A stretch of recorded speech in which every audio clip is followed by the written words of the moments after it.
عقل کس کے تابع ہے؟ اللہ کے. تو جب اللہ کوئی حکم دے دے تو ویسے بھی عقل میں آئے نہ آئے، عقل یہی کہتی ہے کہ اللہ سے بڑھ کر کوئی نہیں ہو سکتا. کلچر اجازت دے رہا ہے آپ کو نماز ضائع کرنے کی.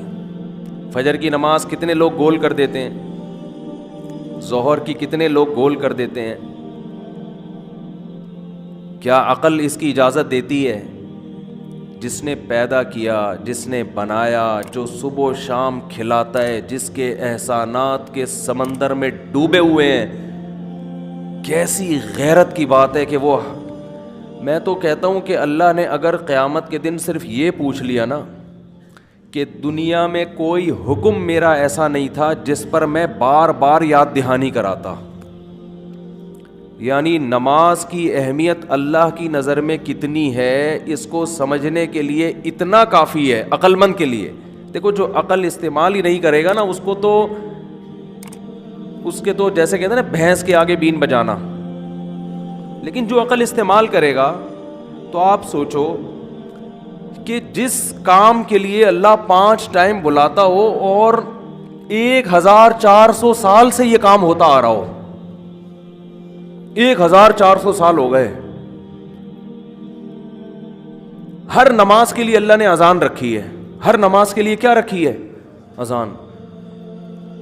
بھائی اے اللہ تو یہ بھی تو کہہ سکتا تھا قرآن میں نازل کر دیتا. دیکھو قرآن میں ہے کہ تم پر رمضان کے روزے فرض کیے گئے ہیں. 1 دفعہ ہے، بس 2 دفعہ ہے. جہاں تک مجھے یاد پڑتا ہے قرآن میں کتنی جگہ ہے؟ 2 دفعہ کہ تم پر رمضان کے روزے فرض ہیں. بس. حج بہت بڑی عبادت ہے، زندگی میں 1 دفعہ فرض ہے. ہر سال حج کا مہینہ آتا ہے. اللہ کی طرف سے کوئی آفیشلی اناؤنسمنٹ کا انتظام ہے؟ بولتے کیوں نہیں؟ کوئی انتظام نہیں. زکوٰۃ کے لیے کوئی اللہ کی طرف سے انتظام ہے کہ بھئی مسجد کے مؤذن کو یا امام صاحب کو حکم ہو کہ یہ میری طرف سے الفاظ ہیں، آپ یہ اناؤنسمنٹ کر دیں؟ نہ نہ نہ بھائی، زکوٰۃ فرض ہے، اللہ نے بتا دیا. خود سوچو کب دینی ہے، کس نے دینی ہے، کتنی دینی ہے، ساری کیلکولیشن خود کرو بیٹھ کے. کچھ پرابلم ہو تو علماء سے پوچھ لو. بس اس سے آگے بولو نا نہیں ہے. لیکن نماز ایک ایسا حکم ہے کہ جب فرض ہوئی نماز تو 2 صحابی کو خواب آیا. نبی صلی اللہ علیہ وسلم اور صحابہ نے مشورہ کیا کہ کس طرح ہم لوگوں کو نماز کے لیے بلائیں. کسی نے کہا ہم سائرن بجائیں گے، یہودی لوگ بجاتے ہیں ایک ناقوس بانسری کی ٹائپ کی کوئی چیز. کسی نے کہا ہم گھنٹی بجائیں گے، جیسے عیسائی کیا کرتے ہیں، گھنٹی بجاتے ہیں نا چرچ میں. نبی صلی اللہ علیہ وسلم کے پاس 2 صحابی حضرت عمر بھی آئے اور عبداللہ ابن زید بھی آئے. انہوں نے خواب سنایا کہ ایک فرشتہ آسمان سے نازل ہوا اور اس طرح سے اس نے یہ کلمات دہرائے. آپ صلی اللہ علیہ وسلم نے فرمایا یہ سچا خواب ہے. نبی نے جب کہہ دیا تو اب اس پہ کیا لگ گئی اس ٹائم، یہ اللہ کی طرف سے. حضرت بلال کو حکم دیا گیا آپ یہ الفاظ کہیں، اللہ اکبر اللہ اکبر اللہ اکبر اللہ اکبر. پوری جو اذان ہم کہتے ہیں یہ پورے کلمات حضرت بلال کو آپ صلی اللہ علیہ وسلم نے سکھائے. وہ دن اور آج کا دن پوری دنیا میں مسلمان جہاں بھی گئے ان الفاظ کو لے کے پھیلا دی اور فضاؤں میں یہ الفاظ گونجتے ہیں. اب دیکھو ایک تو یہ انتظام کیا گیا کہ 5 وقت بلانا ہے، 5 ٹائم پہ ہر نماز کے وقت اناؤنسمنٹ ہوگی. پھر اناؤنسمنٹ میں اللہ نے خود بتایا کہ یہ کلمات کہنے ہیں، اس میں آپ کو اپنے طریقے سے بلانے کی اجازت نہیں ہے. یہ نماز کی اہمیت ہے اصل میں. اور پھر اللہ نے یہ بھی بتا دیا، ہونا تو یہ چاہیے کہ اس میں جب ہم نماز کے لیے بلاتے ہیں تو حی علی الصلاۃ، آؤ نماز کی طرف. اصل کلمہ تو یہ ہے، بس اتنے کلمات ہیں نا. ارے بھائی نماز کے لیے بلا رہے ہیں تو مؤذن اسپیکر آن کرے بولے حی علی الصلاۃ، لوگوں آؤ نماز کی طرف، بس ختم. اب کیا رہ گیا؟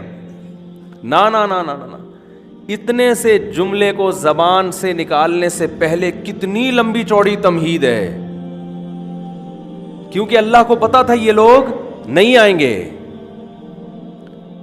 یہ بھول جائیں گے کھلانے والا کون ہے، پلانے والا کون ہے، زندگی دینے والا کون ہے. یہ تعلیم، ایجوکیشن، کاروبار، بزنس، ترقی، روڈ بناؤ، کنویں کھدواؤ صحت کے لیے، اور یہ سب چیزوں میں الجھ کے مجھے بھول جائیں گے یہ لوگ. ایک دفعہ نہیں، دو دفعہ نہیں، تین دفعہ نہیں، چار دفعہ نہیں، پانچ دفعہ. اور جب سے اذان مشروع ہوئی ہے اس وقت سے لے کے 1400 سال گزر گئے، اذان ختم ہونے کا نام نہیں لے رہی. تو حی علی الصلاۃ کے الفاظ ہیں، اس سے پہلے تمہید کتنی لمبی ہے. اللہ اکبر، اللہ اکبر، اللہ سب سے بڑا ہے، اللہ سب سے بڑا ہے. تو سب سے بڑا ہوتا ہے بھائی، اس کو تو اس آپ کی سمجھ میں آئے نہ آئے آپ نے اس کو فالو کرنا ہے. دیکھو ایس ایچ او کا نوٹس آیا آپ کے پاس کہ تھانے میں حاضری دو. اب آپ یہ نہیں سوچیں گے کہ مجھے کیوں بلایا جا رہا ہے، میرا جانا مناسب ہے یا نہیں ہے، یہ سوچو گے. آپ بولو گے بھائی محلے کے باپ نے مجھے، اس علاقے کا باپ وہی ہے، یہ اس کا ہیڈک ہے کہ سوچے کہ بلانا چاہیے تھا کہ نہیں چاہیے تھا. مجھے تو بہرحال جانا پڑے گا، نہیں گیا تو موبائل آئے گی اٹھا کے لے جائے گی. عدالت کی طرف سے نوٹس آتا ہے نا، بھائی تمیز سے چلے جاؤ نہیں تو اٹھا کے ایسے ہی لے جائیں گے. جیسے ہم بچپن میں اسکول جایا کرتے تھے، میں تو ایسے ہی جاتا تھا اسکول، اللہ معاف فرمائے، دل ہی نہیں چاہتا تھا. 5ویں کلاس 4تھی کلاس کی بات کر رہا ہوں. تو والدہ کہتی تھی تمیز سے چلے جاؤ، ہم تمیز سے جاتے نہیں تھے. تو ہماری والدہ خود اسکول میں، پرائمری اسکول میں پڑھاتی تھیں، تو شاگرد واگرد گلی محلے میں بہت ہوتے، ان کو اٹھا کے لے جاؤ اسکول. تو کئی دفعہ ایسے ہوئے، 2 بندوں نے ٹانگوں سے پکڑا، 2 نے ہاتھ سے پکڑا، اور جھولتے ہوئے اسکول ایسے پہنچے. الحمدللہ اسکول میں جا کے الگ پٹتے تھے کہ لیٹ کیوں آ رہے ہو. پھر جب سیکنڈری اسکول میں گئے ہیں، وہاں بھی احقر کا یہی معمول تھا. احقر کیا سسٹم یہی چل رہا تھا. شرارتوں میں دل زیادہ لگتا ہے بچپن میں انسان کا. ہم کہہ یہ پتہ نہیں کدھر لے جا کے بٹھا دیا یار. تو اسکول میں جاتے ہی ہمارے جو پی ٹی ماسٹر تھے نا، وہ ڈنڈا لے کے کھڑے ہوئے ہوتے تھے. تو جیسے ہی ہم گئے تو ہم پوچھتے نہیں تھے، ہمیں پتہ تھا پٹیں گے ہم. تو ہاتھ آگے کی ایک مار کھائی، پھر یوں کیا، پھر دوسرا کھایا. جیسے اب تو دیکھنے کو یہ ترس گئے، یہ چیزیں ہیں ہی نہیں. یوں کھایا، پھر یہ ایسے ایسے ہاتھ کو مسلا، پھر یہ. ہم نے کہا جتنی دیر میں یہ والا تیار ہو جائے نا ہاتھ، اس کو مسلو. 5 6 8 10 ڈنڈے کھائے، نکل لیے. لیکن اللہ کا شکر ہے کبھی کسی استاذ کے بارے میں دل میں خیال نہیں آیا کہ ہمیں کیوں مارا، ہمیں کیوں ڈانٹا. آج کل تو یہ بچے ایسے برگر ٹائپ کے ہو گئے ہیں، ان کو ذرا سا 2 لفظ استاذ اونچی آواز سے کہہ دے تو یہ دل پہ لے جاتے ہیں. اور ماں باپ ان سے بڑے جاہل، وہ استاذ سے لڑنے کے لیے اسکول پہنچ جاتے ہیں. اپنے بچے کو اپنے ہاتھوں سے برباد کر رہے ہو. ٹیچر کو اگر کچھ کہنا بھی ہے تو سائڈ پہ لے جا کے الگ سے کہو، بچے کو کے سامنے نہ کہو. بچے کو کہو بھائی ٹیچر ہے، ادب کرو اس کا. اگر بچہ ٹیچر کا ادب کرے گا تو باپ کا پھر اس سے بھی زیادہ کرے گا. اور ٹیچر ہی کا ادب نہیں سکھایا اس کو تو باپ کا کہاں سے کرے گا. وہ کل ٹیچر کو بول رہا ہے، کل باپ کو بولے گا. وہ بس وہی تعلیم پیسہ کماؤ پوت بنانا ہے. کماؤ پوت، پیسہ کما، تو گدھے کا بچہ بن جا بے شک. مجھے پھر غصہ آنے لگتا ہے. انسان بنانے کی، انسان کی ویلیو ختم. پیسہ پیسہ پیسہ. باپ کہتا ہے میرا بیٹا پیسہ کما کے لائے، بے شک تو مجھ سے ادب سے بات نہ کرے. ماں کہتی ہے میرا بچہ بٹ کے بیٹی بھی، اب تو بیٹی بھی پیسہ کمائے. اتنا مسلط کر لیا خواہشات کو یار، کیا کر لے گا پیسہ کما کے. انسان نہ بنے، بس پیسہ کمائے. اور جو ہمارے موٹیویشنل اسپیکرز ہیں، سب کی بات نہیں کر رہا، زیادہ تر وہ بھی کامیابی کس کو قرار دے رہے ہیں؟ پیسے. میں نے اتنا بزنس کیسے کیا، میں نے اتنا پیسہ کیسے کمایا. اس نے دیکھو وہ 2 ٹکے کا آدمی نہیں تھا، اسٹرگل محنت کرتے کرتے آج وہ کہاں پر ہے. کیا ہو گیا؟ وہاں پر ہے، کل قبر میں جائے گا. یہ کون سی بات ہو گئی بھائی؟ آج وہ آپ سابق صدر کا مقابلہ کر سکتے ہیں؟ بولو بھائی، قارون سے آگے نکل سکتے ہو؟ چھوڑو، موسیٰ علیہ السلام تو پھر معاذ اللہ ناکام تھے، ان کے پاس پیسے ہی نہیں تھے. موسیٰ علیہ السلام کو فرعون جو سب سے بڑا تانا دیتا تھا وہ یہی تو دیتا تھا, میرے پاس پیسے ہیں, ان کے پاس پیسے نہیں ہیں, میرے ہاتھ میں سونے کے کنگن, ہادھہ الانہار تجری من تحتی, میرے محلات میں نہریں بہتی ہیں, اور یہ موسیٰ اس کے پاس تو نہ سونا ہے نہ چاندی ہے, کچھ بھی نہیں. 10 سال تو بکریاں چرائی ہیں انہوں نے, تو ان کو رشتہ ملا ہے. 10 سال بکریاں چرائی ہیں تو ایک شادی ہوئی ہے ان کی.